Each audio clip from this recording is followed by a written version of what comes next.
저번에 진도가 조금 오래 변화갖고 이거 개수가 오늘 마무리 못하겠구나 싶어갖고 다음 과제에 대한 뭐 숙제 내가 전해드리긴 하는데 과제에 대한 구문이 조금 짧게 나왔는데 약간 구문은 아니더라도 과제만 좀 더 내주고 해야 되나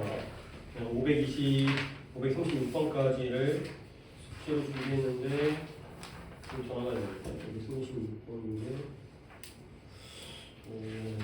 구문을 다음으로 쳐야될까 오케이 일단 그건 내가 이따가 뭐 진도 나오는 거 고민하고 있다가 끝나봐야 아니까 90, 11, 12 오답 있어요? 12번 12번 10번 한 명, 12번 한 명 오케이 일단 11번에는 구문만 있으니까 두 개를 보도록 하겠습니다 자 10번, 11번 10번도 구문이 있었네요 가보자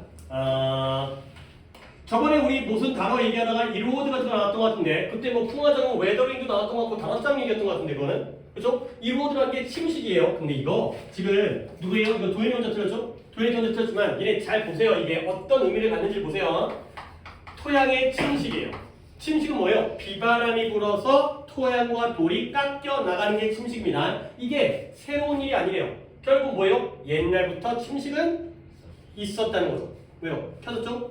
네. 그런데 what is new? 새로운 건 뭐냐? 그 침식의 속도이다.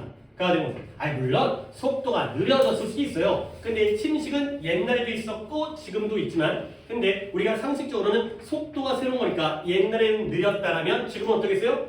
빠르겠죠. 물론 옛날에 빨랐고 지금이 속도가 느려질 수 있겠지만 어느 정도는 좀 상식선에서 생각하면 속도가 빨라졌구나. 자, 그래서 이 문장이 해석은 아니지만 너네가 이걸 봐야 되는 이유가 뭐냐면 새로운 토양이 형성되어진대요. 언제냐면 웨더링이라는 게 웨더가 날씨잖아요. 그래서 웨더링이 풍화작용. 풍화가 뭐예요? 바람이 부는 거예요. 바람이 불어가지고 암석의 풍화작용이 exceed라는 게 초과하다죠. 뭘 초과하냐면 침식으로부터의 손실을 초과할 때 새로운 토양이 형성되었다는 거예요. 그러니까 내가 어떤 단어에 매달리지 말라는 말인 게 새로운 토양이 형성된다는 건 토양이 는다는 거야, 준다는 거야? 는다라는 거야. 그러면 침식으로부터의 손실이니까 당연히 느는 거예요, 주는 거예요? 주는 거예요. 그러면 exceed가 초과하는 거잖아요. 그러면 암석의 풍화작용은 토양의 입장에서는 느는 거겠어요, 주는 거겠어요? 느는 거예요. 풍화작용도 침식과 비슷한 거 아니에요? 나도 그렇게 배웠거든요.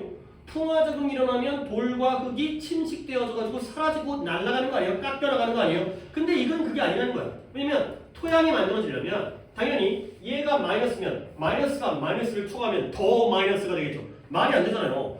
풍화작용은 플러스라는 거야. 그러니까 암석이 깎이면 뭐가 만들어져? 모래 흙이 만들어지는 거죠. 그렇죠? 토양이 침식되어진다는 건 토양이 뭔 소리야? 새끼 입으로 말하네? 입모양으로? 내가 설명 잘 못하냐? 뭔 소리 하겠다고? 속은 새끼야 입모양으로 얘기하냐? 기분 나쁘네. 다시 할게요. 잘해볼게요. 또 변명해봐. 변명해봐. 왜 또 집안일이야? 말도 안 되는 핑계 대지 말고 관련된 핑계를 대보라고. 다시 한번 이렇게 다시 한번 내 잘못이겠어. 다시 한번 해볼게요. 과학용어를 못 알아먹겠다는 과학용어를 못 알아먹겠다고? 근데 그래요. 내 잘못이죠. 아니 내가 지금 과학을 설명하는 게 아니잖아요. 침식, 비바람이 불어서 돌과 토양이 깎여 나가는 게 침식이에요. 풍화작용, 비바람이 불어가지고 토양과 이런 암석이 깎여 나가는 게 풍화작용이에요. 나는 같은 걸로 이해하고 있다니까요. 풍화작용이 일어나면 침식작용이 일어나는 거예요. 물론 지구과학을 다시 배우게 되면 내가 또 이제 차이를 설명할 수 있겠지만 내가 뭐하러 그런 짓을 하겠어요. 그냥 난 글로 이해하면 되는 건데. 한번 더 가볼게요. 다시 한번 침식이라는 건 새로운 게 아니고요. 침식의 속도가 빨라졌다는 거예요. 근데 토양이 형성되어진다는 건 토양이 만들어지는 거죠. 플러스예요. 언제 토양이 만들어지냐면 돌의 암석의 풍화작용이 침식으로부터의 손실을 초과할 때 그럴 때 새로운 토양이 만들어진다는 거예요. 결국 이때의 침식은 뭐가 깎여 나가는 거예요? 나만 이해를 하는구나. 한 번 더. 돌의 풍화작용은 플러스가 돼야 돼요. 침식으로부터의 손실은 마이너스가 돼야 돼요. 뭐에 있어서요? 토양에 있어서요. 그렇죠? 토양에서 마이너스보다 플러스가 초과를 해야지만이 플러스가 남을 거 아니에요. 알겠어요? 그래서요? 뭐 다른 예시 갖다 들어줄까요? 아니 예를 들어서 생활비 중에서 식비가 있고 주거비가 있어요. 알겠어요? 그러면 주거비가 만들어지려면 주거비에서의 마이너스보다 플러스가 능가를 해야지 플러스가 생길 거 아니에요. 그래서 다른 거는 빵꾸가 나더라도 그죠? 식비는 빵꾸가 나더라도 주거비가 남으려면 딴 걸 마이너스 시켜도 이걸 플러스로 만들어야 될 거 아니야. 한 번 더 풍화작용이 침식으로부터의 손실을 능가하고 초과할 때 새로운 토양이 만들어진다는 거예요. 다시 한번 풀어갑니다. 이때 이 침식은 뭐가 침식되어진 거예요? 토양이 침식되어진 거예요? 암석이 침식되어진 거예요? 토양이 침식되어진 거예요. 토양이 깎여나가는 거죠. 그러니까 마이너스죠. 바람이 불어서 흙이 날아가는 거예요. 근데 이것보다 이 풍화작용은 누가 풍화작용으로 이루어지는 거예요? 암석이. 암석이 풍화작용을 겪으면 암석이 깎여나가면 뭐가 만들어진다고요? 토양이 만들어진다고요. 이 토양이 풍화작용은 토양에서의 플러스예요. 토양에서의 플러스가 토양에서의 마이너스를 갖다가 능가할 때 그럴 때 새로운 토양이 형성된다는 거예요. 어차피 비바람은 불잖아요. 그렇죠? 비바람 불 때 돌이 깎여지면은 흙이 만들어져요. 근데 흙이 깎여나가면 흙은 사라지겠죠. 그렇죠? 근데 사라지는 것보다 만들어지는 게 더 많아야지만이 새로운 토양이 만들어지는 거예요. 오케이? 오답은 도인밖에 없지만 여러분들이 이런 이해를 갖다가 할 수 있어야 된다고. 이런 데서 남들은 다 못, 그러니까 모두가 다 못 보는 힌트를 갖다가 자기 혼자 볼 수도 있고요. 남들 다 보는 힌트를 자기만 못 볼 수도 있다니까. 풍화작용 단어가 중요한 게 아니라 플러스가 마이너스를 초과해야지만이 플러스가 생기겠죠. 그랬어요? 이때 풍화작용은 돌이 깎여서 흙이 만들어지는 거예요. 약간 내용적인 정보를 냈어요. 자, 그래서 다시 갑니다.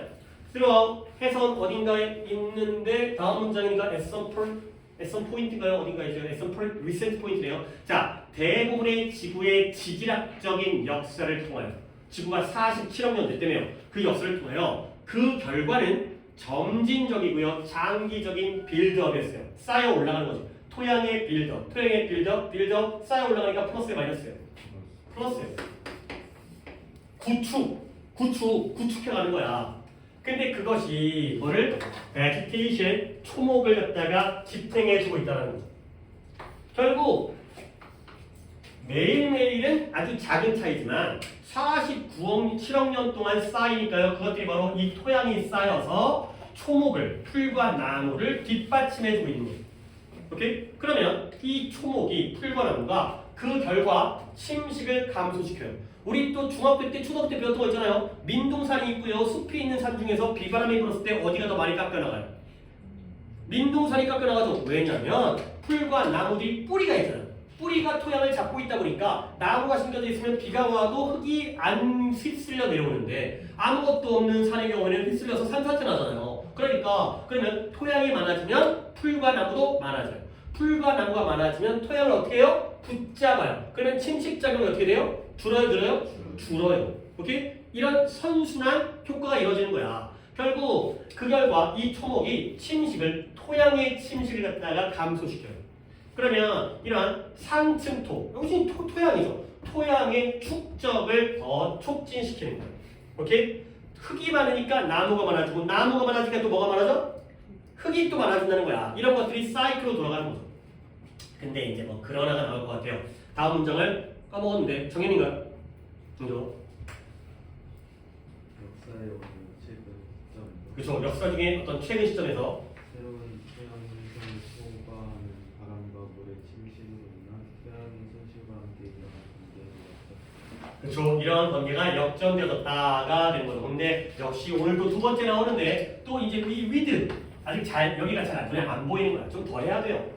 아직까지는 벌써부터 이게 자연스럽게 보이는 것보다 좀 더 해야 되는데 그거 보여드릴게요. 최근에 아주 지구의 지질학적인 역사 동안에는 이랬는데 계속해서 플러스가 생겼어요. 흙이 쌓인 거예요. 근데 어느 시점에 이 관계가 역전되어졌다는 건 이제 뭐가 더 많아진 거예요? 플러스가 많아진 거예요? 마이너스가 많아진 거예요? 마이너스가 많아진 거예요. 토양의 침식이 더 많아졌죠. 자, 근데 뭐 하면서 봐봐요. with 명사. 그러니까 이걸 잠깐 의식 못하면 잘 안 보이긴 해. 이게 좀 더 느낌이 좋아진다니까. 결국 토양의 손실이 근데 어디로부터 해? 비바람, 그러니까 바람, 물과 바람이니까 그러니까 비바람 할게요. 비바람의 침식으로부터의 토양의 손실이 새로운 토양의 형성을 능가하면서 이렇게 하면 되는 거죠. 능가하는 손실과 함께보다는 마이너스가 플러스를 능가하면서 이 관계가 역전되어졌다. 그러니까 with 명사 분사를 갖다가 with 명사 아까 뭐 형사도 있고 부사구도 있고 아까 뭐 했었지? 이제 부사구도 있고 이런 것도 있는데 부사도 있고 전치사구도 있고 그다음에 형사도 있는 거죠. 다양한 것들이 있긴 하지만 ing가 나왔을 때 뭐뭐 하면서 마이너스가 플러스를 능가하니까 당연히 관계가 마이너스 바뀐 거죠. 오케이? 그럼 별로 어렵잖아요. 이런 구조가 좀 이해가 필요한 거고요. 결국 오늘날의 세계는 지금의 세계는 토양을 잃어버리는데 어때요? 매년 수십억 톤의 속도로 잃어버리고 있는 거예요. 속도가 점점 빨라져. 왜 그러겠어요? 토양이 적으니까 식물이 어떻게 되겠어요? 적어지겠죠. 식물이 적어지니까 토양은 더욱더 적어지겠죠. 또 악순환이 생기는 거예요. 그리고 이것이 지구의 생산성을 감소시키고요. 많은 국가에서 토양의 손실은 토지의 땅의 생산성을 감소시킨다. 당연히 흙이 없으니까 식물이 없으니까 농사져도 농사가 안 되고 뭐 이제 축사, 그러니까 임업이라든가 목재라든가 이런 것들을 구할 수 있는 게 없게 되겠죠. 그러니까 당연히 도연아 이 정도 그리면 물론 구문적으로는 필요한 구문이 있고 내용적으로 헷갈리는 부분이 있었지만 이건 내용이기 때문에 토양의 침식과 암석의 풍화작용은 반대 개념이라는 거예요. 둘 다 깎여나가지만 돌이 깎이면 흙이 되는 거고요. 흙이 깎여나가면 흙은 사라지는 게 되기 때문에 그런 것들이 단어에 이제 너무 단어에 매달리지 말고 이런 내용을 이해를 하려고 하시라고요. 오케이? 도연아 봐봐. 이 글에서의 토양은 플러스, 그러니까 질문 자체가 웃기잖아요. 토양은 플러스예요, 마이너스예요? 플러스예요. 그러면 토양의 침식은 마이너스가 되겠죠. 그렇죠? 그러니까 우리 지구가 좀 좋아지고 있어요, 나빠지고 있어요? 내 잘못이 또 너무 어려운 질문을 한 거야. 미쳤냐 너? 새끼야. 아씨 어렵나? 진짜 어렵나? 야 그냥 답이나 찾아라. 답은 맞춰야 되는데. 아씨 불안한데. 1번. 아 그래요. 다행이에요. 이거 또 얘기하기가 내가 좀 같은 얘기하는 거 별로 안 좋아해서 그것도 좀 의미 있는 것도 아니고 자기가 쓸데없는 얘기를 다시 한다는 게 조금 싫어서. 그러니까 토양이 감소되어져 가지고 지구의 생산성에 부정적인 영향을 미친다는 건데 그래도 성의를 보이니까 너희 오답은 뭐였어요? 저 2번이요. 이번에 증가되어진 그러니까 미친놈아 토양의 축적에 증가된 자연스러운 속도 지금 플러스가 아니라 마이너스니까 그러니까 그건 느꼈어야죠. 토양의 침식 때문에 토양이 사라지고 있어가지고 나무와 풀이 사라져서 생산성이 준다는 거 정도는 너무 많이 나오는 거예요. 그러니까 침식을 그러니까 물론 여기를 착각을 할 수 있겠지만 좋아지다가 관계가 역전되어졌는데 마이너스가 플러스를 그래요? 뭐 구문들이기 때문에 관계를 좀 플러스 마이너스를 잘 보시고 하시면 되겠습니다. 그렇게 할게요. 그 다음에 511번은 구문만 보겠습니다. 511번에 the employees를 갖다가 건이가 해보겠습니다. 직원들은 감독자 평가 이전에 그들의 의견을 요청하고 과정 중에 사용하고 평가 인터뷰 중 양방향 소통이 있었을 때 그리고 직원들이 그 평가에 도전할 기회가 있을 때 과정이 더 공정하다 느낄 수 있다. 그래서 뭐 다 잘했는데 마지막에 이 정도였으면 그 직원들은 느낄 가능성이 있었다. 느끼기 쉬웠다. 정도만 be likely to만 좀 더 넣었으면 더 어렵겠어요. 잘했어요. 자, 그 과정, 평가 과정. 직원이라는 건 어떤 상급자에서 사장님에서 평가를 받을 수 있잖아요. 여러분도 나이에서 평가를 받을 수 있잖아요. 물론 시험을 평가받지만 근데 어떨 때 여기부터가 끊기게 되면서 요 end가 병렬이 몇 개인 거예요?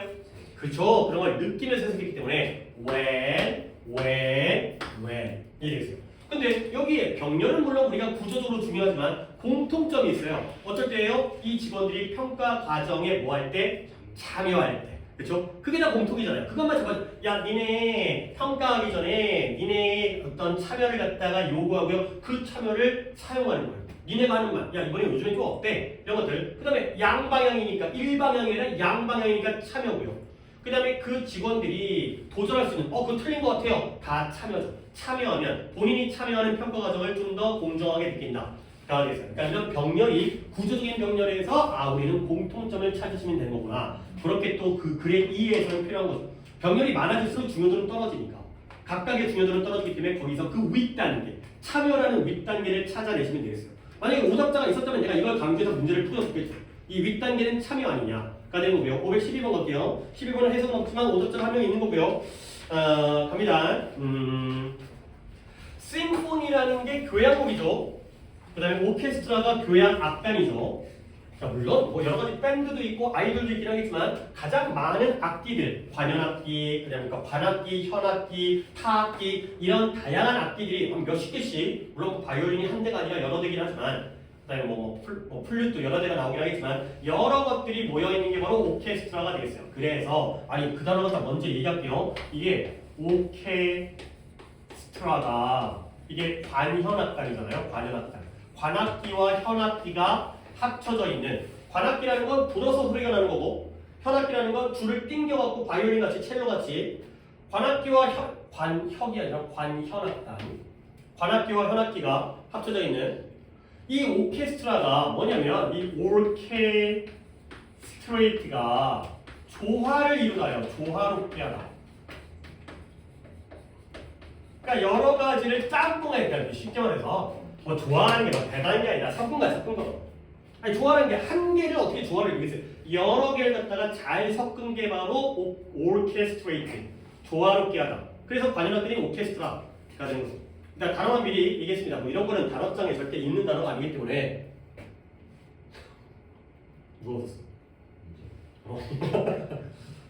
자스틴 자기 편도 없고 아까 막 지우가 중간에서 막 깜짝대고 너 어떻게 하냐? 인간관계마저 공부만 못하는 게 아니라 인간관계마저 무너지는데.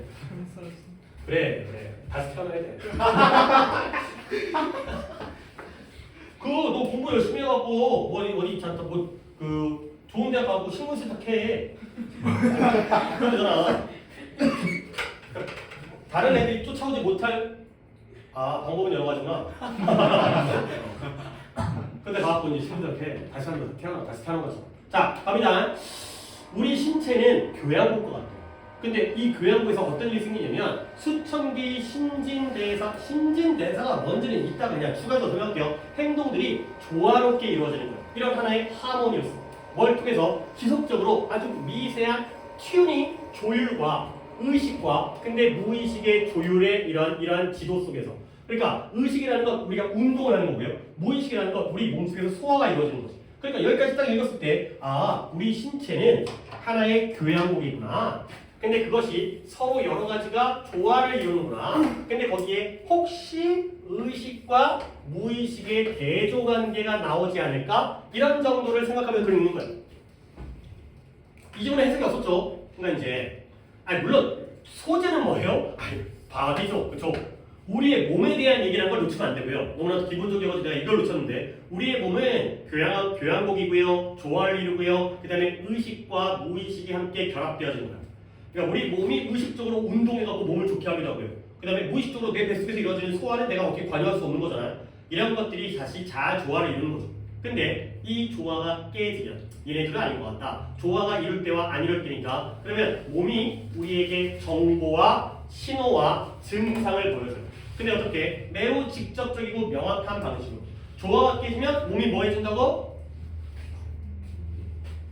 너 이거 네 오답이지? 집중해. 죽어. 웃자고 하다가 넘어가다가 아니죠, 여기 아니죠. 아이씨. 여기죠. 웃자고 하다가 한 번 더 뒤집어진다. 이 조화가 깨지면 몸이 우리에게 뭘 보내준다? 정보와 신호와 증상을 보여주는데 직접적이고 명백한 방식으로. 결국 이거 주제일 것 같은데 그리 뭔가 논리가 별로 없어요. necessary, 필요해요. 뭐가 필요하냐면 끝났네. 여기 막 인스테더까지 나오잖아요. 이거보다는 이렇게 하라는 거지. 자, 우리가 뭐 하는 게 필요하다? pay attention to, 관심, 집중, 주의를 이 신호에. 뭐보다는 그것들을 우리 삶의 burden, 부담으로 여기기보다는. 그러니까 예를 들어서 증상이 뭐예요? 우리가 예를 들어서 균형이, 조화가 깨졌어요. 그러니까 뭐 이제 몸이 안 좋아요. 그럴 때 막 허리가 아파요. 그럴 때 왜 또 허리가 아픈 거야? 이러지 말고 이러한 신호에게 신경을 써달라는 거예요. 자, 그래서 우리가 이 단어 정도는 하는 건 의미가 있겠네요. 이따입니다. suppress가 우리 그때 oppress라든가 아니면 impress라든가 뭐 이제 repress라든가 이런 거 정리했었죠. 근데 혼동이 있어가지고 건강 증상을 갖다가 억누르거나 무시한다면 그들은 점진적으로 progressively 점차적으로 더 시끄러워지고 더 극단적이 되는 거예요. 근데 뭐 하기 때문에 우리 해석 아니죠. 우리 몸이 우리의 관심을 사로잡기를 시도하기 때문에. 예를 들어서 허리가 아픈데 병원에 안 가요. 그럼 어떻게 돼요? 허리가 더 아파요. 그렇죠? 왜 그러냐면 야 병원 가 새끼야 이렇게 얘기하고 있는 거야. 고통이라는 건 우리의 생존의 플러스예요. 그렇죠? 고통을 못 느끼면 우리는 죽죠. 아파야지 신경 쓰고 약 바르고 뭔가 치료를 할 거 아니에요. 간에는 통증을 못 느낀다며. 그러니까 간암으로 많이 죽는다는 거야. 간이 안 아프대. 그러니까 위암이라든가 폐암은 뭐 숨을 못 쉬겠죠. 위암이면 소화가 잘 안 되고 막 토하고 하겠죠. 근데 간암은 뭐 잠이 많아진다거나 피로회복이 안 되면 막 피곤함 이런 것들 뿐이지 뭐 눈 빨개지고. 그러니까 별로 아프지 않대요. 그러니까 간의 경우에는 다 썩어 문드러질 때까지 모른대요. 그러니까 물론 건강검진을 받아야지 그러기 때문에. 간암이 그래서 위험하대요. 통증을 못 느끼기 때문에 간이라는 기관이 내장이. 뭐 어쨌든 이건 그냥 어떤 일상적인 뭐 독해 나오는 거 아니고 이런 거라는 거야. 결국 읽을 필요가 또 있나? 아니 또 이제 또 답 나오면 읽기 싫어져요. 근데 그래 뭐 하우에버 있으니까 뭐 또 궁금하니까 또 읽어볼까? 혹시 단전 쓰기 잘까봐 봐봐요. 비유네요. 자동차에서 오일 등이 들어오면 우리가 그 라이트겠죠. 그 라이트를 꺼버리는가? 그러니까 끊어버리는 거지. 그 다음에 아니면 또는 우리가 서비스를 위해서 차를 가지고 들어가는가. 둘 중에 하나 한다는 거지. 자, 우리 라이트 그 계기판에 오일 등이 들어왔습니다. 야, 계기판에 불이 들어온다는 건 좋은 거야, 나쁜 거야? 나쁜 거야. 뭔가 경고등이 들어오는 거죠. 엔진 경고등이라든가 아니면 오일 등이라든가. 그러면 우리가 야 이거 불 왜 들어오는 거야? 불에 들어가는 전선을 끊어버릴까요? 아니면 서비스 받으러 차를 갖다 끌고 들어갈까요? 결국 A랑 B 중에 뭐가 더 신경 쓰는 거예요? B가 더 신경 쓰는 거죠. 우리는 일반적으로 차를 갖다가 이 샵으로 정비소겠죠. 이 문제의 첫 번째 신호에서 정비소에 차를 가져가는 거야. 아니 자동차라는 건 잘못하면 내 생명과 직결되기 때문에 뭔가 문제가 생기면 바로 점검을 받아야죠. 그러나 우리 건강에 관하여는 얼마나 많은 사람들이 이 상황이 심각해질 때까지 기다립니다. 자동차는 그렇게 아끼면서 점검받으면서 왜 몸은 안 아끼니? 아까 얘기했듯이 여기가 주제가 되겠어요. Pay attention to. 무시하지 말고 관심을 가져라. 우리 몸이 우리에게 보내는 신호를. 그러니까 처음에 되게 거창하게 읽었네. 몸이 뭔가 교양복이고 조화리고 의식과 무의식으로 가는데 다 필요 없고 조화롭게 되면 신호를 보냅니다. 신호를 무시하지 마라. 라는 게 되겠어요. 서프레스만 정리할 거니까 답 쳐주세요. 3번에 listen to, 들어주어라. 가 되는 거고요. 얘들아, 신진대사는 아니 메타볼이 신진대사 나오는데 또 이게 뭔 말인지 모르면 내용적인 이해가 안 되기 때문에 신진대사는 우리 몸에서 우리의 무의식으로 이루어지는 활동들이에요. 소화, 아까 소화 나왔죠? 다이제스트. 그 다음에 호흡, 그 다음에 순환. 이런 게 바로 신진대사예요. 가만히 있어도 이루어진 활동. 제일 기본적인 것부터 얘기할까요? 숨 쉬어야죠. 안 그러면 죽으니까. 우리 가만히 잘 때도 숨 쉬잖아요. 소화해야죠. 먹은 거 갖다가 소화를 시켜야지 우리 영양분을 공급하니까. 그죠? 야 소화해 이거 아니잖아요. 지가 알아서 하잖아요. 순환 뭐예요? 혈액이 도는 거죠. 혈액이 우리 몸 전체 세포에게 산소와 영양분을 공급하고요. 이산화탄소와 폐기물을 갖다가 가져가다가 배출을 시키죠. 이런 것들이 바로 신진대사, 우리 몸의 무의식적인 자동적인 과정, 자동적인 활동, 이런 게 바로 신진대사가 되겠습니다. 이해를 해야지 뭔 말인지 알죠? 서프레스는 단합장에 S인데요. 우리 그때는 프레스를 가지고 왔거든요. 프레스 잠깐 보고 확인하고 갈까? 기억 잘 할 겸. 22페이지에 P-3.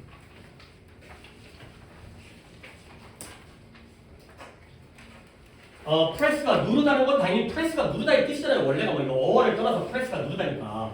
근데 컴프레스는 여러 개를 함께 누르기 때문에 얘는 압축이고요. 이것만 따로 구분하시면 돼요. 나머지의 서프레스라든가 어프레스라든가 리프레스는 다 억누르다, 억압하다, 억제하다 이런 거예요. 그 다음은 단어들은 또 쉽죠. 인프레스는 깊은 인상을 주는 거고 안으로, 그 다음에 익스프레스는 바깥으로 표현하는 거고, 디프레스는 부정적으로 우울하게 만드는 이런 것들만 정리하시면 돼요. 어려운 단어들이 아니니까 뭐 서프레스, 어프레스, 리프레스가 다 억누르다의 뜻이라는 거 정도에다가 컴프레스는 여러 개를 합쳐서 압축하다의 뜻이라는 거. 압축과 억누르는 건 다른 거죠. 억누르는 건 부정 개념이고 뭔가를 못하게 제한하는 거기 때문에. 압축은 뭐 긍정 부정이 아니라 중립 개념이니까 여러 개를 합치는 거니까. 그 다음에 이제 S로 가셔서 단어가 있는 혼동어가 좀 여러 개가 있어갖고 좀 딴 소리를 하게 되겠지만 29페이지에 S-26 그러니까 혼동어이잖아요. 혼동어이. 뭐 물론 여러분들이 스펠링까지 주의할 필요 없지만 suppress가 있고요. surpass가 있어요. sur 얘는 위쪽이라는 뜻이거든요. 그래서 얘는 억누른 거고 못하게 하는 거고 얘는 능가하다의 뜻이에요. surpass. 그 다음에 그 윗단계 얘는 우리가 아는 단어죠. surface도 얘가 표면이라는 명사예요. 위쪽으로 얼굴을 들이미는 거예요. 이 sur은 능가하다, 위라는 뜻이기 때문에 위쪽으로 얼굴을 그래서 표면뿐만 아니라 표면으로 등장하다, 떠오르다 이런 뜻의 동사로 쓰여요. 그 다음에 마지막에 오히려 이 SUFFIC는 suffice라는 단어인데요. 얘가 충분하다, 풍부하다는 동사거든요. 근데 우리는 이 단어 갖다가 옆에 있는 이 sufficient 때문에 알고 있죠. sufficient가 이렇게 써갖고 오른쪽에 형용사고 얘는 많이 봤죠. 충분한. 그래서 suffice가 충분하던데 sufficient는 충분하면 형용사라는 거 이렇게 좀 정리를 해주세요. 오히려 얘는 좀 티가 나긴 하지만 이 suffice라는 단어도 원래 우리가 알고 있는 이 sufficient에서 나온 거구나. 아니구나. 여기서 이게 나온 거긴 하지만 관련성이 있구나. sufficient, suffice 이렇게 알아두시고요. 그 다음에 니네 25번에 체크 돼 있냐? 체크 하나 해라. 이거 많이 봤어. subside에 관한다. subsidy 보조금, subsidize 보조금을 주던데 왜 내가 이걸 여기 있는 걸 몰랐는지 많이 봐놓고는 체크를 안 했더라고요. 체크만 하겠습니다. 봤다라는 걸. 그 다음에 넘어가겠습니다. 자, 3, 4, 5, 6, 3, 5, 6. 아직 오답이 건드려지지 않은 사람도 있는 것 같은데 아무래도 오늘 뒤쪽에 6번, 8번이 좀 어려워가지고 거기가 오답이 있는 게 아닌가 싶은데 3, 4, 6의 오답, 3, 4, 5의 오답이 있어요. 없어요? 오케이. 그러면 해석도 없죠. 잠깐만요. 단어도 하지 맙시다. 이제 이렇게 오늘 주인공을 가는 게 좋을 것 같으니까 내 느낌이긴 하지만 6번, 8번이 어려워요. 6번, 8번이 6, 7, 8, 9의 오답은 6번 손 하나, 둘 그 다음에 딴 거 8번 손 하나, 둘, 셋 2명, 3명 2명, 3명 어려워. 일단 글이 어려워요. 물론 뭐 답 찾는 것과도 글을 제대로 이해를 못해도 답을 찾아갈 수 있는 방법은 있긴 있거든. 근데 이제 글 자체는 어려우니까 소지도 괜찮아서 좀 신중하게 보도록 하겠습니다. 다른 건 없다는 거죠. 6번 2명, 8번 3명 드리겠습니다. 7번에 공문이 있는데 6, 7, 8 다 할 수는 한번 걸려면 끝낼까? 그래. 22번까지 숙제인데 6, 7, 8만 해도 시간은 충분히 오버가 될 거고. 자, 6번 갑니다. 얘들아, 지도 있잖아요. 지도. 물론 약간 구식이긴 한데 옛날이긴 한데 지도 졸라 중요해요. 지도는 중요한 거예요. 왜? 독해 많이 나왔어요. 이게 지도라는 게 맵 있잖아요. 지도, 맵. 굉장히 제작 비용이 많이 들어요. 아니 우리 뭐 고산자 김종호 있잖아요. 뭐 대동여 지도. 물론 지금의 인공위성 지도와 비교하면 뭐 확연히 부정확하긴 하지만 그걸 사람이 발품 팔아가지고 산 위에 올라간다 다 그렸다는 게 너무나 대단하잖아요. 거의 규격이 거기가 지금 자기가 발로 밟아서 올라가서 그림 그리고 굉장히 어떤 공간적인 능력이라든가 아니면 그림 그리는 능력이라든가 어떤 눈썰미라든가 장난 아닐 거 아니에요. 근데 그 사람이 물론 평생을 바쳐서 했겠지만 그리고 제작 비용이 많이 들고요. 비용이 엄청 많이 들어요. 저거. 그 다음에 뭐 지도 비용이 만드는 건 과정이 어렵다는 거지. 그리고 아무나 못 만들어요. 권력이 필요해요. 권력. 그 다음에 지도는 굉장히 중요하기 때문에 비밀성을 유지해야 돼요. 지도는 중요한 거예요. 그러니까 뭐 우리야 지금 뭐 구글 지도를 통해서 북한도 들여다볼 수 있지만 어디까지 이제 찾아보진 않았지만 옛날에는 적국에 대한 지도를 입수하는 것만으로 전쟁은 이긴 거야. 일로 들어가면 되겠구나. 여기서 매복하면 되겠구나. 이런 것들 있잖아. 여기에 계곡이 있구나. 여기에 물살이 빠르구나. 뭐 이런 거. 살수대첩 이런 거잖아요. 뭐 을지문덕 장군이 뭐 어쩌고저쩌고 해갖고 이제 수나라가 어떻게 와고 걔네가 그런 걸 모르고 들어왔기 때문에 거기서 이제 대패를 했을 거 아니에요. 엄청 중요한 겁니다. 근데 중요도가 요즘 들어는 좀 떨어지긴 했어요. 근데 또 다시 한번 복고가 나올 수 있기 때문에 지도라는 건 굉장히 소중한 겁니다. 항상 지도는 중요한 내용입니다. 그러니까 뭔가 만들기도 어렵고 그 다음에 뭔가 지도는 왕만 가질 수 있다는 거야. 왕이 만들고 왕만 보유할 수 있다는 거죠. 괜히 일반 백성한테 줬다가 그 정보가 새어나가게 되면 같은 국민이어도 같은 내 백성이어도 내 권력이 흔들릴 수 있기 때문에 굉장히 중요한 겁니다. 구문도 어렵고요. 오히려 16번이 18번보다 구문은 더 어렵긴 한데 첫 문장부터 어려워요. 근데 해시키지 않았기 때문에 갑니다. 내가 해석할 테니 여러분들은 어떤 구문이 주의해야 될 것지를 한번 봐봐요. 지도에 있는 선의 정확성, precision, precise, 맨날 나오잖아요. precise, precision, 정확성, accuracy, 일관성. 근데 어떤 일관성이면 상징, 보통 기호라고 하죠. 기호. 기호가 사용되어지는 일관성. 그 다음에 grid라는 게 이건 좀 적어줄까? 격자. 격자가 뭐예요? 이 칠판에도 있어요. 이거 보여요? 보여요? 안 보여요? 안 보인다고? 보여요? 선 보여요? 이게 격자예요. 다두판 모양이잖아요. 이게 격자입니다. 물론 정사각형이나 직사각형이 있겠지만 이렇게 너네 지도 같은 거 보면 이렇게 선 가 있어요. 그리고 여기에 물론 요즘에 지도를 안 쓰니까 옛날에는 내비게이션이 없어갖고 차마다 지도가 있었어요. 진짜 옛날에 진짜 어떻게 운전하고 다니는지 몰라. 길 찾아갈 때 옆 사람이 지도를 보면서 야 우회전 이런 거야. 옆에 그 건물 보면서 여기 학교 있다. 여기서 우회전 500m 이렇게 갔어요. 혼자는 길도 못 찾아가. 그러니까 동네 가면서 슈퍼에 들려야 돼요. 슈퍼에 들려가지고 아이스크림 사 먹어야 돼. 그래야지 이제 물어볼 때 사장님 여기 어떻게 가야 돼요? 그러면 사장님이 아이스크림 사 먹었으니까 이제 친절하게 알려주죠. 그러고서 할 때니까. 진짜 옛날에는 길 찾는 게 엄청 여기 1, 2, 3 해갖고 이렇게 번호가 매겨 있었어야 돼. 어쨌든 그 다음에 이런 투사 시스템 그리고 명백한 확실성인데요. 장소의 이름이 쓰여지고 배치되어진 명박이는 누구야? 명백한 확실성이고요. 잠깐만요. 아니요. 자, 그 다음에 레전드가 전설이 아니라 범예라는 뜻이에요. 범예. 자, 범예와 그 다음에 스킬. 자, 좀 쓸데없는 단어들은 적어드립니다. 축척 정보가 이거 수업 해석보다 빡세가지고 그냥 말이 막 꼬여갖고 이 모든 것들이 지도에게 오라를 준대요. 우리가 얘기하는 아우라예요. 아우라. 쟤한테는 아우라가 느껴져. 분위기, 연기라는 게 어떤 영혼의 기운이에요. 이 연기를 갖다가 준다는 거야. 근데 무엇에? 과학의 정확성과 객관성의 연기, 분위기를 준다는 거지. 자, 나 혼자 5줄짜리 해석을 했는데요. 일단 동사가 기부예요. 주어는 알려드릴게요. 주어는 요 and가 주어예요. 병렬만 한번 세봅시다. 물론 구문적으로 중요한 거지만 독해적으로는 중요한 게 아닌 거지. 병렬 몇 개일까? 같이 해볼까요? 1번 뭐예요? precision. 지도에서 선이 정확할 거 아니야. 지도를 누가 삐뚤삐뚤하게 선을 긋겠어요?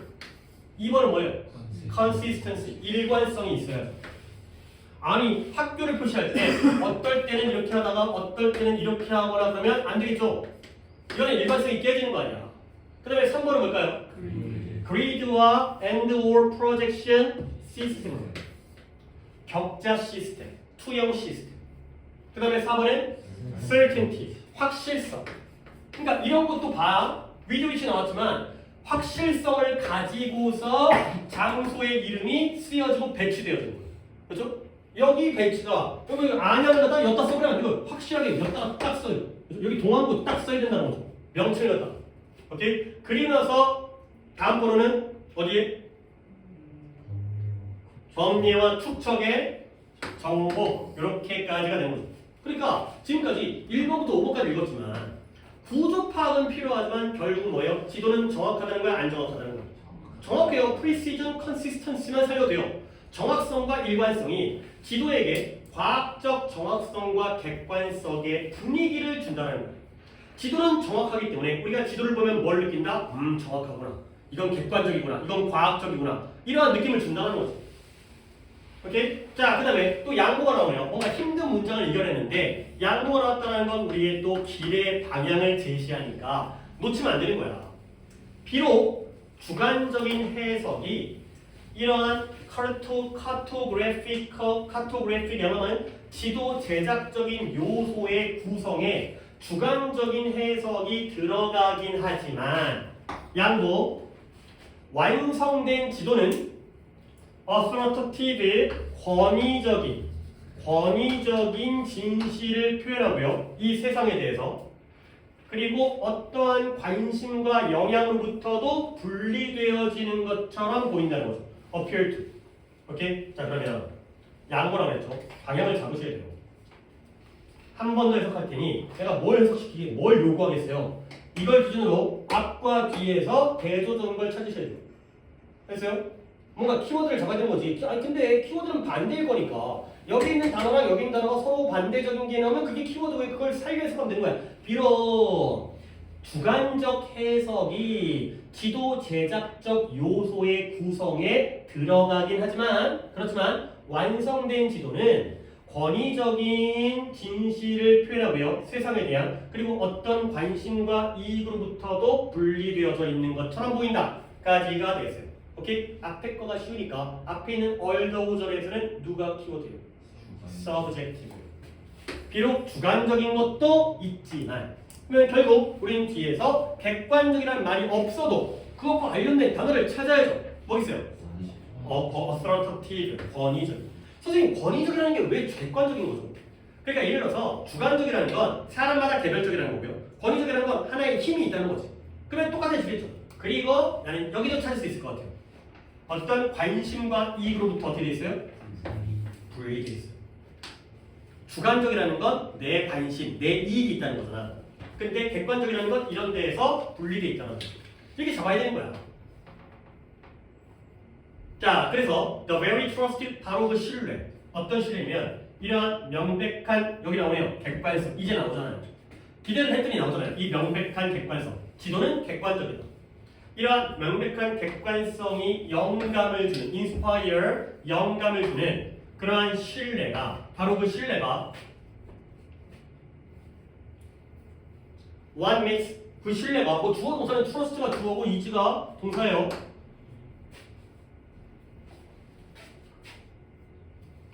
그치, 해석이 아예 없을 리가 없지. 이렇게 해서 빡세게 하고 있는데. 그죠? 다시 한번 이 문제 한 다음에 이제 누군가 시켜야 되는 거잖아요. 지금 거기까지 했으니까 다시 T&E로 들어가야 되는데 하루당 2명 정도는 들어가야 되는데 좀 아쉽네요. 맨날 시작하는 사람이 걸리겠네. 시작 순서를 좀 바꿔야겠다.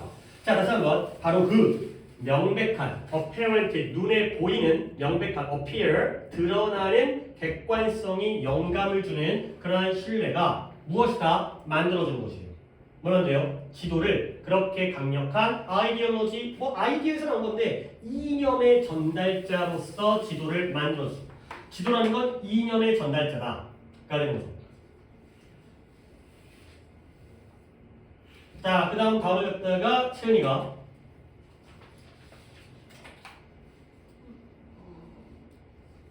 however를 비록 부모일지라도 해야 돼 아니면 그러지 않아? 일단 질문 자체에서 오류가 있는 게 however는 비록 뭐뭐일지라도 해서 그만 안 돼요. 그건 없는 거고요.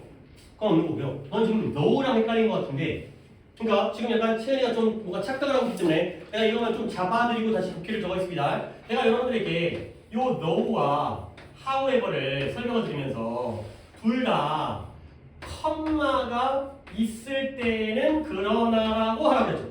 그죠? 여러분은 신경 안 썼겠지만, 그러니까 보통 however에서는 신경 안 썼지만 however가 원래 그러나 뜻이 되려면 컴마가 있어야 되고요. 근데 now는 얘가 컴마가 없는 걸로 볼까요? 어떻게 할까요? 이렇게 가면 얘가 비록 뭐뭐이지 말이잖아요. 우리가 또 이거 신경 안 썼죠? now는 원래부터 그냥 비록 뭐뭐이지만이잖아. 근데 no 뒤에 컴마가 있으면 얘가 그러나가 된다는 게 중요한 거고 반대로 however는 원래부터 그러나라고 해석을 했는데 however가 그 컴마가 없다라면 아무리 뭐뭐 하더라도 이렇게 그러니까 우리의 머릿속에 남아있어야 되는 건 원래 아는 거 빼고 now가 그러나로 해석이 되고요 however가 아무리 뭐뭐 하더라도 해석되는 게 더 중요하다는 거지. now를 비록 뭐뭐이지만 누구 못해. however를 그러나 누구 못해. no 뒤에 컴마 있거나 however 뒤에 컴마가 없으면 이렇게 해석된다는 게 중요한 거죠. 근데 지금 채은이 질문은 약간 뭔가 섞여갖고 다시 정리를 해드렸습니다. 근데 이제 정리가 들어가면 however 뒤에 컴마가 없어요. 그렇죠? however 찍고 나서 문장이 나오는 게 아니라 however unnoticeable이기 때문에 얘는 아무리 뭐뭐 하더라도 이렇게 해석하는 거야. 아무리 뭐뭐 하더라도 한번 해볼까요 그러면? 그것만 고민하고 다음 부분은 잘했을 거니까. 아무리 눈에 띄지 않더라도 그래요, 잘했어요. 고민을 하고 왔으니까 좀 이제 대처가 되죠. 아무리 눈에 띄지는 않더라도 잘 눈에는 안 띄어. 근데 아무리 안 띄더라도 지금은 세계의 반전을 실제로 반영합니다. 그죠? 세계에 대한 관점, 세계관을 반영해요. 근데 누구의 세계관이에요? 그리고 시제작자가 당시의 정치와 사회 상황뿐만 아니라 그들의 제작자들 후원적 가능성이 함께는 제작자들의 후원적을 의 세계관을 반영한다. 근데 약간 왔다 갔다가 조금 넘어갔어요. 그러니까 이렇게 묶어두시고 그 다음에 in addition to를 갖다가 추가로 해주는 게 훨씬 더 문장은 깔끔했을 것 같아요. 그러니까 왔다 갔다 하니까 뭐 그 각각의 틀리지 않는 순서에서 봐봐요. 아무리 눈에 띄지 않더라도 지도는 반영해 주는데 강조까지 나왔네요. 세계관을 반영해줘요. 누구의 세계관이냐? 제작자의 세계관. Either A or B. 그리고 좀 더 가능성 있는 건 제작자보다 더 가능성 있는 건 누구예요? 제작자의 지지자, 지원자의 세계관을 갖다가 반영해 준다는 거죠. 근데 무엇에 더하여? 정치적, 사회적 조건. 근데 그 조건 아래에서 그들이 만들어졌죠. 자, 그들은 당연히 뭐겠어요? 지도겠죠.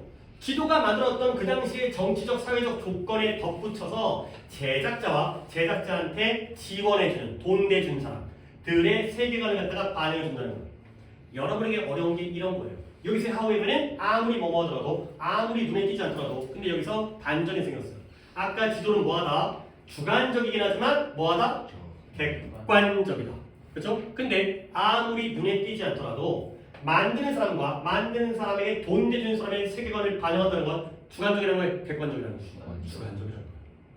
눈에 잘 안 띄더라도 주관적이라는 거예요. 그리고 그 당시의 사회적 상황, 어떤 상황에서 만들어졌는지에 따라서 달라진다는 거죠. 아니 예를 들어서 우리나라가 삼국시대가 있었을 거 아니야. 근데 고구려에서 만든 지도에서는 고구려가 크게 그려지겠죠. 그런 거야. 북한 지도랑 우리나라 지도가 다른데요. 북한 지도를 우리가 못 봤잖아요. 근데 물론 북한에서, 그러니까 우리의 지도가 당연히 인공위성이 찍었기 때문에 정확하다고 하지만, 봐봐요. 우리나라 지도는 북한이 중심에서 어디가 중심이 있겠어요? 남한이 중심이 있겠죠. 이게 원래 중심을 두게 되면 거기가 넓어 보인대요. 그러니까 이게 우리 세계 지도 같은 거 보면 적도 세계 지도가 이렇게 이 구유를 갖다가 펼친 거 아니야, 이 평면으로. 그러면 적도에 있는 지역들이 굉장히 크게 나타나고요. 이 극지방에 있는 지도는 실제보다 작게 그려진대요. 작게 그려진대요. 그러니까 위에는 그린란드 같은 것들이 실제로는 뭐 되게 크대요. 그러니까 이제 아시아가 커 보이지만 위에 있는 데가 더 크다는 거야.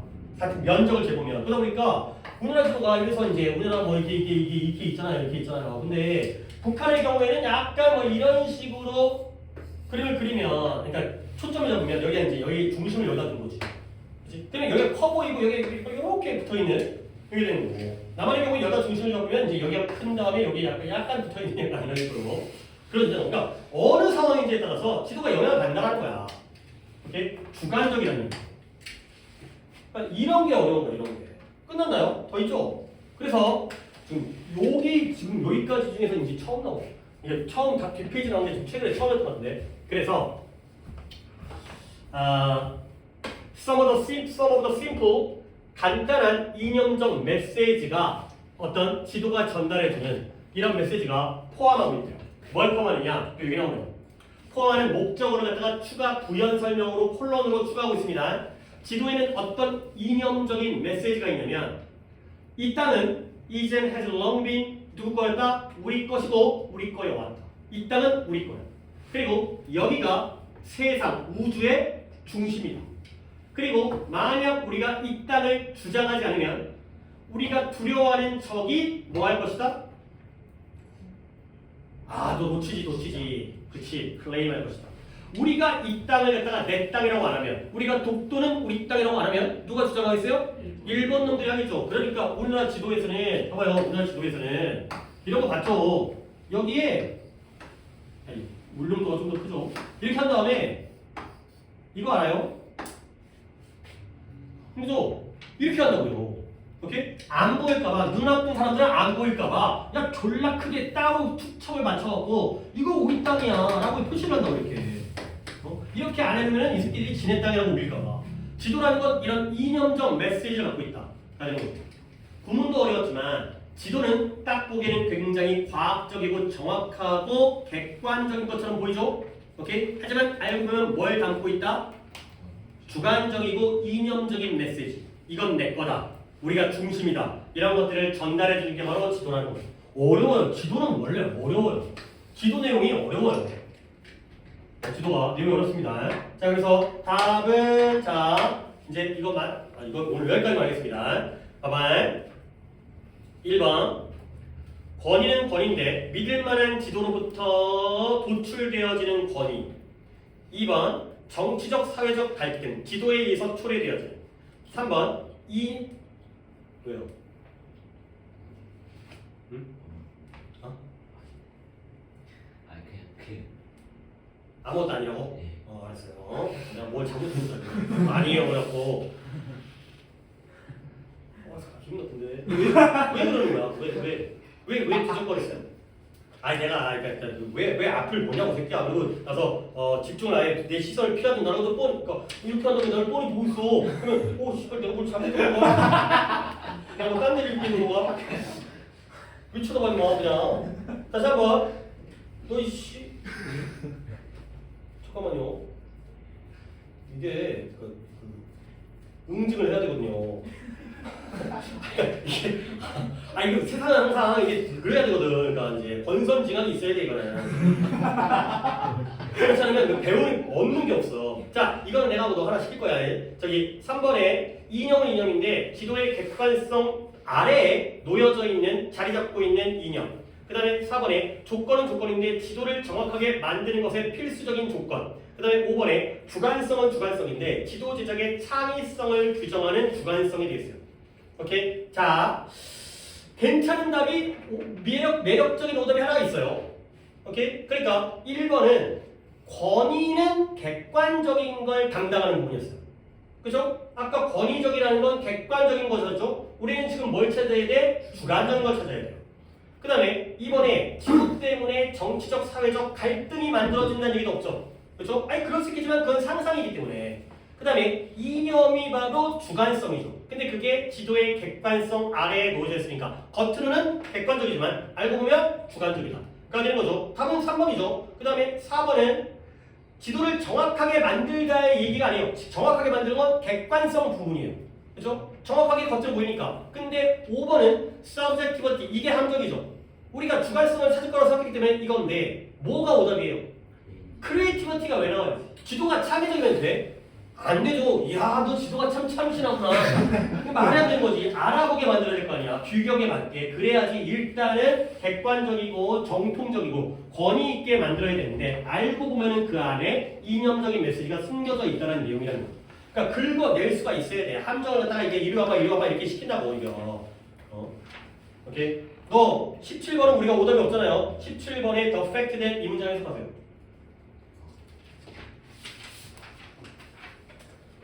언어가 항상 다른 사람의 마음속에서 정확한 의미를 일으키는 것을 항상 믿을 수 없다는 사실은 새로운 이해를 만드는 매체로서 강력한 힘을 발휘하는 것이다.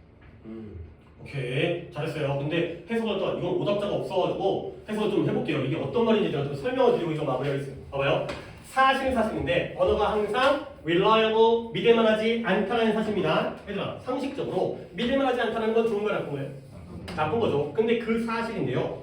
그러니까 다시 한번 뭐에 있어 믿을만하지 않으면 정확한 의미를 초래하는 거예요. 정확한 의미가 다른 누군가의 마음속에서 생성되어지도록 초래하는 데 있어서 언어는 항상 믿을만하지는 않다라는 사실이에요. 그러니까 예를 들어서 내가 같은 말을 했는데 여러분 8명이 그 말을 똑같이 이해할까요? 그건 아닐 수 있죠. 그렇죠? 사람마다 물론 이건 영어의 실력적인 게 아니라 받아들이는 관점이 다를 수 있잖아요. 누군가의 마음속에다가 정확한 의미가 저 괄호는 이 괄호가 아닙니다. 이번 뜻이 아닙니다. 정확한 의미가 초래되어지도록 하는 데 있어서 언어라는 건 항상 믿을만하지 않다는 그 사실이 반영해 주는데요. 뭘 반영해 주냐면 그것의 강력한 힘을 반영해 줘요. 당연히 무엇에 이런 건 좀 어렵죠. 지칭인데 우리가 앞글을 안 읽었기 때문에 왜 있기 때문에 물어보는 거지. 무엇에 강력한 힘을 갖다가 반응해줘요? 언어에. 근데 뭐로서의 매체는 매체인데 새로운 이해를 창조하는 데에서의 매체로서의 강력한 힘을 갖다가 반응해 준다는 거예요. 결국 언어가 믿을만하지 않다라는 게 결국 좋은 걸 갖고 있는 거예요. 좋은 게 되버리는 거죠. 예를 들어서 A라는 사람이 말을 한 걸 100명이 똑같이 받아들이잖아요. 정확하죠. 그러면 발전이 없어요. 100명이 서로 다르게 받아들여야지 얘는 그렇구나. 얘는 이상한데? 아이 틀렸잖아. 또는 에이 더 틀렸잖아. 아이 너무 좋아. 그래야지 반응이 다르죠. 얘는 뭐겠어요? 얘는 뭐 얘를 따르고요. 얘도 그냥 찬성하겠고 얘는 뭐 궁금하니까 딴 사람한테 가겠죠? 얘는 연구를 하겠죠. 얘는 틀렸으니까 깰라고. 그러다 보니까 언어의 모호함이 오히려 사람들의 노력이라든가 창의성을 만들어내는 거예요. 그렇죠? 아니 물론 나도 정확하게 수업을 하려고 하지만 내 말이 약간 모호하면 저게 무슨 말이지? 그러니까 물론 안 그러겠지만 뭐 사람들 중에서는 찾아보고 스스로 연구하고 탐구하는 사람이 생긴다는 거죠. 너무 정보가 명확하면 거기서 끝나. 근데 뭔가 정보가 좀 부족하고 모호해야지만이 자기 스스로 더 추구하는 게 그런 여지가 남아있다는 거예요. 그렇죠? 그러니까 글이 좋은 글이었는데 처음에 아씨 봐봐 오히려 자 지금 17번까지만 할게. 하지만 이건 다음 시간에 안 할 거기 때문에 봐봐라. 구체적이고 사실적 정보를 전달하는 시스템으로서 근데 뭐 없이 distortion, 왜곡, ambiguity, 모호함 없이 그러한 시스템으로서 꿀벌의 신호 체계는 아마도 win easily over 쉽게 이겨버릴 거라는 거예요. 누구를? 인간의 언어를 매번. 결국 정확한 사실적 정보를 왜곡과 모호함 없이 전달하는 데에서는 꿀벌과 인간의 언어 중에서 누가 더 좋은 거예요? 꿀벌이 정확한 거예요. 꿀벌의 언어는 뭐예요? 꿀이 어느 방향으로 어느 정도 거리에 얼만큼의 양이 있는지를 전달하기 때문에 해석의 여지가 없어요. 10m, 100g, 그 다음에 동쪽 이 끝이에요. 그러니까 그 다음부터 나머지 꿀들은 해석할 필요가 없이 그냥 가면 되는 거거든. 근데 인간의 언어는 저기 많어. 얼마나 많어? 아이 많어 새끼야. 막 그러면 이제 어떻게 하지? 저 새끼가 많다는 게 무슨 의미지? 내가 바구니를 몇 개 챙겨야지. 저번에 많다고 했을 때 2개였으니까 이번에도 2개일까? 이런 고민을 하게 만드는 거지. 모호해야지 더 탐구의 여지가 생긴다. 그러니까 나오자. 그러나 언어 말고가 단지 정보 교환보다는 그보다 더 가치 있는 무언가를 제공한다는 거지. 정보의 전달에서는 꿀벌의 언어가 더 정확하지만 인간의 언어가 그 이상의 해석적인 여지에서는 인간의 언어가 더 뛰어나다. 대조공개. A 쪽에서는 꿀벌이 좋지만 B 쪽에서는 인간의 언어가 뛰어나다. 좋은 그렸기 때문에 간단하게만 해석과 보여드렸습니다. 17번까지만 한 걸로 하겠습니다. 자 그러면 숙제는 또 나눠드릴 것도 있으니까 나눠드릴 것 좀 배분을 하고 하나, 둘, 셋, 넷. 제가 좀 이제 구문을 가급적이면 이제 영어로 스태플러 찍는 것보다 양면에 딱 들어갈 수 있게 하는 게 좀 더 소지하기도 편하고 그래서 가급적이면 그 정도로 또 약간 진도를 맞추는 것도 보려고 있는데 여기 지금 진도를 맞췄습니다.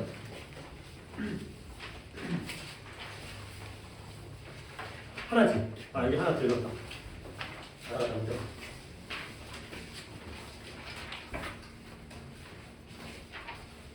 답지도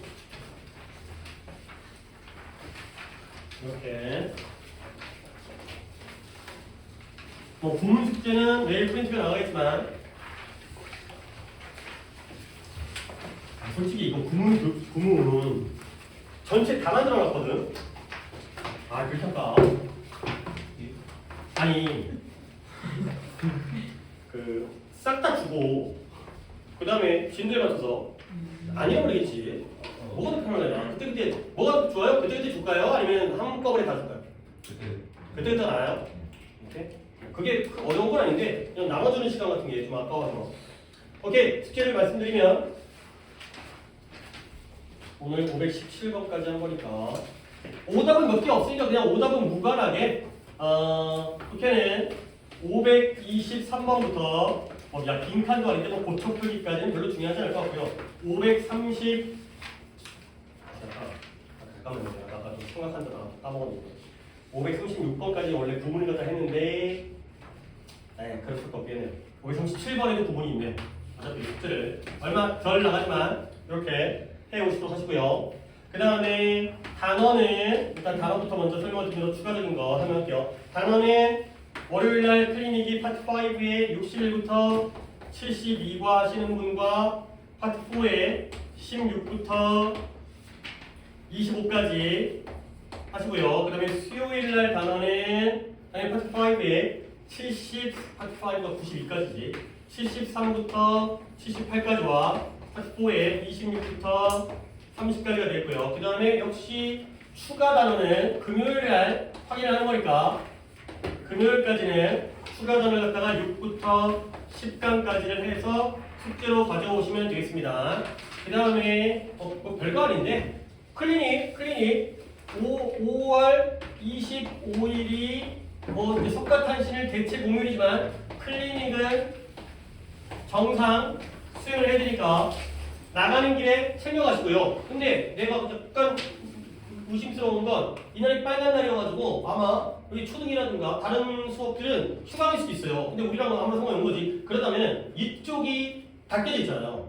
그러면 내가 이따가 아마 그럴 가능성이 높아서 함을 스카의 그 테이블이 있는데 우리 예전에 한번 뒀던 데 있죠. 거기다 둘 테니까 거기다가 제출하시면 돼요. 제출만 어디다 하면 되는 거야? 가져가는 거 오늘 다 가져가야? 그렇지? 그 다음에 이것만 정상이니까 정상 제출 하시면 되겠습니다. 거기다가 제출하시는 게 여러분도 왔다 갔다 편하니까 아마 그럴 것 같아요. 그리고 뭐 아직까지는 한 번 더 클리닉이 있으니까 그때 또 얘기하겠지만 이제 6월 모이 다가오니까 그렇게 했는지 모르겠는데 일요일날 좀 시간 맞춰서